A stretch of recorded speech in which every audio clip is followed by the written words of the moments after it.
저는 뭐 정치한 지 얼마 안 됐지만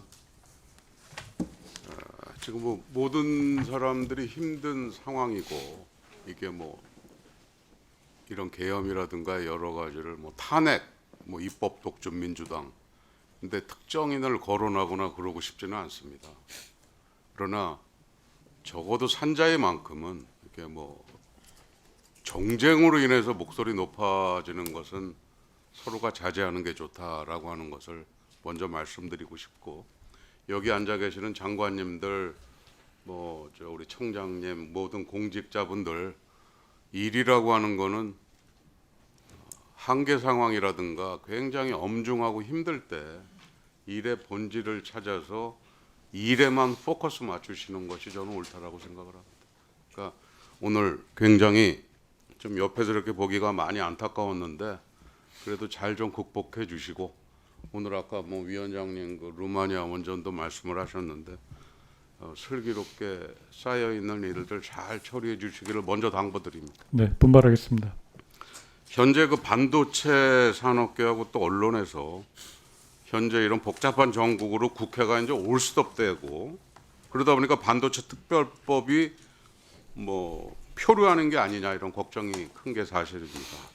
장관님 그 또 산자의 모든 위원님들께서는 국민의힘이 당론으로 추진하고 있는 그 반도체 특별법이 여야를 떠나서 대한민국을 위한 어떤 최우선 법임을 좀 감안하셔가지고 네, 조속히 법을 통과시켜야 한다는 것을 모든 사람들이 다시 한번 생각을 해봐 주시기를 바랍니다. 네. 우리 장관님 어떻게 생각하세요? 그 국가적으로 매우 시급한 상황이고 우리 저 산중에서 꼭 좀 힘을 모아주시면 감사하겠습니다.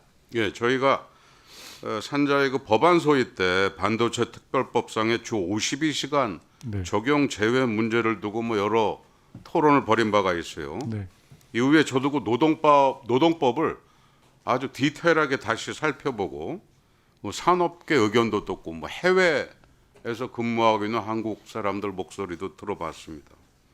그래서 내린 결론이 현재의 근로기준법이 정하는 어떤 근로 시스템만으로는 반도체 설계나 그 R&D에 있어 현실 적용에 조금 제약이 많다. 이런 거를 제가 파악을 했습니다. 그 제가 PPT 띄운 거를 한번 좀 봐주시죠. 근로 시스템에 그 유연함을 주기 위해서 여러 가지 그 유형의 시간제가 있는데 그 애로점들이 뭔지 제가 쉽게 좀 적어놨으니까 그 빨간 글씨를 좀 보시면 됩니다. 먼저 맨 왼쪽에 선택적 근로시간제는 근로일간 11시간 이상 휴식 기준이 있어서 반도체 R&D 업무의 연속성 차원의 집중이라든가 신속 대응 업무가 좀 어려운 측면이 있습니다. 예를 들어서 밤 11시에 퇴근하면 반드시 다음날 오전 10시 이후에 출근을 하게 돼 있어요. 이게 노동부에서 선택근로제가 사실은 이 신상품 개발이라든가 R&D를 위해서 만들어 놓은 제도인데도 이런 경우 11시에 퇴근해서 오전 10시 이후에 출근해야 되는데 10시 전에는 출근 못 합니다.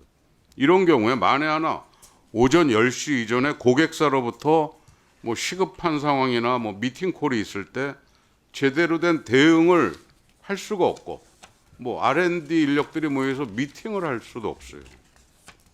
이런 제한이 있습니다. 두 번째, 그 탄력적 근로 시간제는 이 제도 자체가 계절적 영향을 받거나 성수기, 비수기 등 시기별 그 업무량 편차가 많은, 그러니까 예를 들면 에어컨 생산, 냉장고 생산, 이 제조업 중심의 업종을 위한 제도입니다. 이건 애초에 시기적으로 예측이 가능한 계절 상품을 생산 제조하는 이 업종에 국한된 제도가 되겠어요. 그리고 이 제도의 크나큰 문제가 뭐냐면 주 단위 근로 시간을 6개월 전에 미리 정해놔야 된다. 이게 반도체 개발이 주 단위로 6개월 전에 근로 시간을 사전에 정한다라고 하는 게 사실은 불가능합니다. 그 세 번째 그 재량 근로제는 이 일본이 1987년도 금융 애널리스트 펀드 매니저 금융 투자 분석 업무를 위해서 도입한 걸 우리나라가 가지고 들어왔어요. 노동부에서. 근데 이게 사용자가 근로자에게 구체적인 지시를 하지 않는다라고 하는 전제 조건이 있어요. 그러니까 이게 R&D 업무라고 하는 게 금융 투자 분석 업무하고 틀리게 구체적인 업무 지시라든가 주기적인 어떤 그 협업이 필수적입니다. 그렇기 때문에 특히 이제 반도체 R&D와는 맞지가 않다 이렇게 볼 수가 있어요. 그러니까 맨 오른쪽에 보면 마지막으로 그 주 64시간까지 근무할 수 있는 특별 연장 근로제가 있습니다. 이 또한 문제가 많아요. 이 제도가 하루 평균 10시간 30분 정도 근무할 수 있다. 근데 휴게 시간을 1시간 30분 포함하면 총 12시간을 회사에 있을 수 있습니다.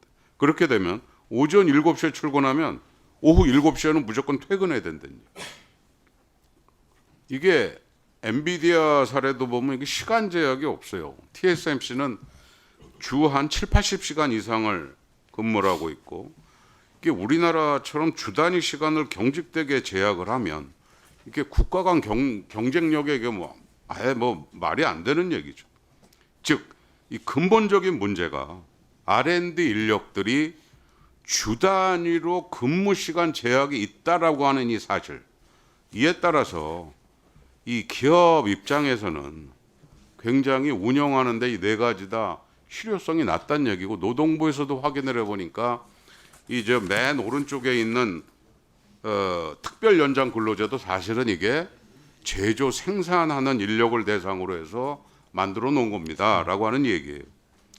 이게 지난번에도 그 얘기를 했지만 미국의 그 화이트 콜러 익셈션은 연봉 13만 달러 이상의 경우 근로시간 제약이 없습니다. 일본의 그 고도 프로페셔널 제도가 연봉 1,075만 엔이니까 현재 가치로 한 우리나라 돈 한 1억 원 정도 되죠. 근로시간 제약이 없어요. 단 일본에는 연간 104일 이상의 휴일, 그러니까 뭐 주 한 이틀 정도, 이틀이 조금 안 됩니다. 그 부여를 해주고 건강 문제를 상담하는 창구를 설치하고 이런 것들을 전제로 하고 있어요. 자, 우리나라도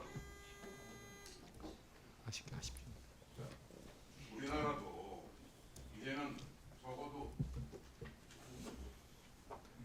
네, 1분만 여기 뭐 의원들 몇 사람이 질의를 안 한다니까. 예, 이제 적어도 반도체 산업 분야 R&D 업종 이 중에서도 다 하자라고 하는 게 아닙니다.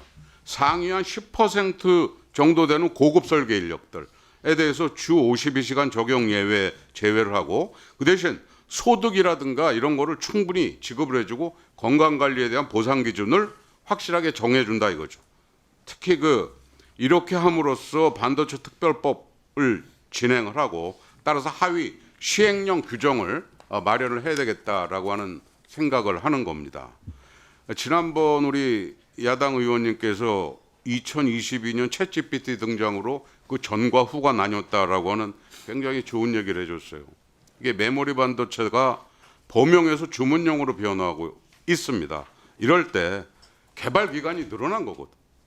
반도체 특별법으로 주 52시간 문제를 해결을 해야 된다라고 저는 강하게 주장을 하고 따라서 직접 보조금 문제도 다시 한번 보자.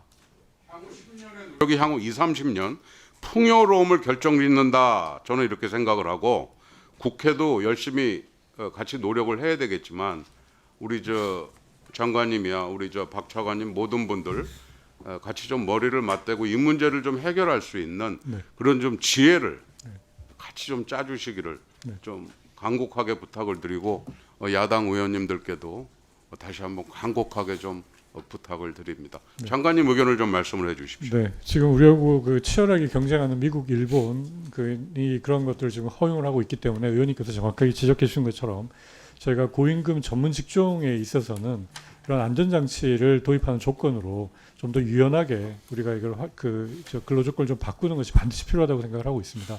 꼭 좀 이번에 반도체 특별법에 그런 것도 많이 저희도 됐으면 다음 주에 그 법안 소위가 열려서 이거를 검토할 수 있을지 모르겠으나 국회도 노력할 테니까 우리 저 장관님이나 우리 차관님들도 같이 노력을 해주십시오. 네, 더 네. 노력하겠습니다.